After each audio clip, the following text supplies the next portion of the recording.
जितनी आलोचना की जाए कम है इस घटिया पार्टी का कि जो एक कोर्ट के फैसले का वर्गीकरण कर रही है अपर कास्ट, बैकवर्ड और शेड्यूल कास्ट। अब अगला स्टेप सर क्या होगा कांग्रेस का? चूंकि दो होंगे हमारे अगले स्टेप। ये सवाल बहुत अच्छा पूछा आपने। पहला होगा कि हम अपील में जाएंगे। हमारी तरफ से अभिषेक मनु सिंघवी, सलमान साहब, हमारे विवेक तनखा जी और आप आश्चर्यचकित होंगे कपिल सिब्बल जी, ये चारों लोग अपील तैयार कर रहे हैं। जो विलंब हो रहा है इसलिए हो रहा है कि जजमेंट गुजराती में, और 150 पेज गुजराती को सुप्रीम कोर्ट तब स्वीकार करता है जब इंग्लिश में। तो मुझे उम्मीद है कि मंडे को ये फाइल हो जाएगा और मंडे ट्यूसडे तक पहले हम शायद हाई कोर्ट जाएंगे। ये हम लोगों ने अपनी लीगल टीम पे छोड़ दिया है कि वो पहले गुजरात जाएं या यहाँ आए, वो तय करेंगे। अब दूसरा क्या है, हम लीगल रेमेडी लेंगे, कानूनी राय लेंगे। दूसरा क्या है कि हम पॉलिटिकल लड़ाई लड़ेंगे, जनता के दरबार में जाएंगे। और उसके लिए मैं कांग्रेस जनों से आह्वान करता हूं कि पूरी ताकत के साथ, उसी अंदाज में, उसी तेवर में, उसी तरह काम करें जैसे सन 77 में शिकायत हुई थी। सन 78 में इंदिरा जी को जेल भेजा गया था और सदस्यता समाप्त की गई थी। इतिहास अपने को दोहराए। 78 में इंदिरा जी को जेल भेजा गया था, उनकी सदस्यता रद्द हुई थी, 80 में लौटकर आई थी। वैसे ही राहुल गांधी, जिनकी सदस्यता रद्द हुई है, जिनका अब चेहरे से नकाब उतर चुका, उन्हें 12-14 घंटे में आप फैसला सुना दें। ये घटना कहाँ घटित हुई है? कोलार में, कर्नाटक में। सुनी कहाँ गई है?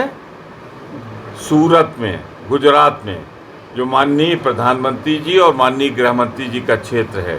तो अगर कंप्लेन बीजेपी की है तो मैं किसको कहूँ आप दोषी हो?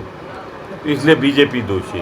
कोर्ट से अगर रिलीफ नहीं मिलती है राहुल गांधी जी को, तो आपका आगामी चेहरा कौन होगा 2024 के चुनाव में? माँ विंध्यवासिनी के चरणों में बैठकर मैं ये कह रहा हूँ कि हाइपोथेटिकल क्वेश्चन के जवाब नहीं दिए जाते काल्पनिक सवालों के।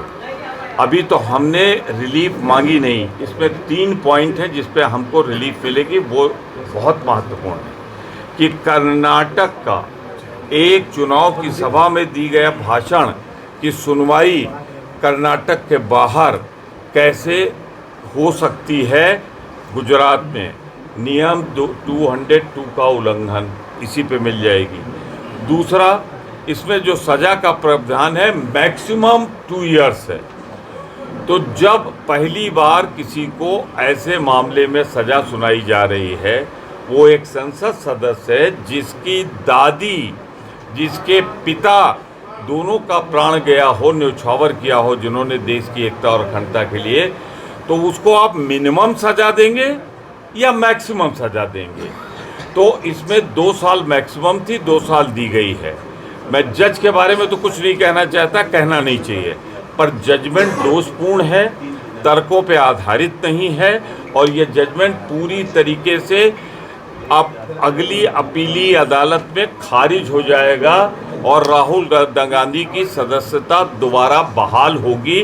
मैंने 3 पॉइंट गिना दिए हैं, जुडिक्शन का पॉइंट, लीगल पॉइंट, मैक्सिमम सजा की, क्योंकि 2 साल यानी 365 दिन और 364 दिन दोनों मिला दिया जाए, सदस्यता बहाल हो जाएगी। जो राहुल गांधी कहते थे वही मैं दोहरा रहा हूँ कि इस देश में लोकतांत्रिक संस्थाएं खत्म हो रही है, लोकतंत्र पर सीधा प्रहार हो रहा है।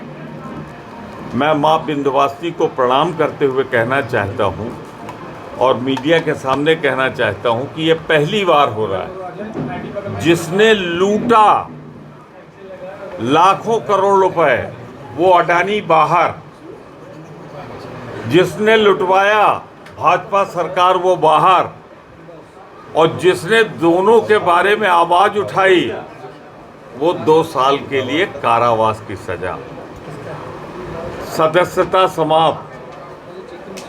मैं सिर्फ इतना कहना चाहता हूं कि इसी को कलयुग कहते हैं, इसी को तानाशाही कहते हैं इसी को आवाज़ उठाने के वाले के खिलाफ, जैसा पुराने ज़माने में हम सब सुनते थे, उसकी आवाज़ को खामोश करना कहते हैं। वरना ये इत्तेफाक नहीं देख रहे हैं हम कि राहुल गांधी सहित कांग्रेस सहित सारा विपक्ष जेपीसी की मांग कर रहा है।